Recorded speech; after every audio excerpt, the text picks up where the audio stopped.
मैले चाहिँ यतिकै धेरै भिडियो छैन, थोरै थोरै चाहिँ छ है। ए मैले चाहिँ भिडियो त भरोसा लाग्दैन, जुन बेला नि जान्छ अब अलिअलि हेरिराख्छु मेमोरीमा भनेर।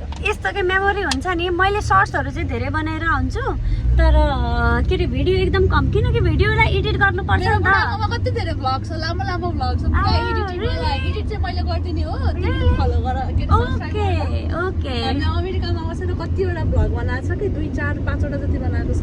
ए अनि उसले बनाउनु थालेपछि मैले चाहिँ वर्षौँ अगाडि बनाउँथेँ तर मैले सर्ट्स मात्रै राखिदिन्थेँ कि, अनि अहिले चाहिँ रिसेन्टली चाहिँ अनि मैले पनि अलिअलि हालिदिन्छु। भिडियो चाहिँ बनाइराख्नु पर्ने रहेछ कि, लाइक अब हेर्नु कति मेमोरी हुन्छ 4 सालको भिडियो। हाम्रो मोबाइलमा त हुन्न, मोबाइल कहिले बिग्रिन्छ केही हुन्छ आराम छ होइन, अनि यसमा चाहिँ रहिरहेको छ। कसो हजुरलाई के लाग्छ त? हजुरको धारणा पनि भन्छु है त, मेरो च्यानल ल युट्युब च्यानल भन्छु, मेरो हस्बेन्डको च्यानल भन्छु है त। ओके। अनि मेरो कति छ करी KAREE अनि 999 ओके। 4वटा 9 ल। तिम्रो नाम के छ? म फलो गर्छु ल। मेरो नाम सुनी भ्लग। सुनी भ्लग। अनि म के सोचिरहेको कतिवटा फलोवर छ नि मेरो त अहिले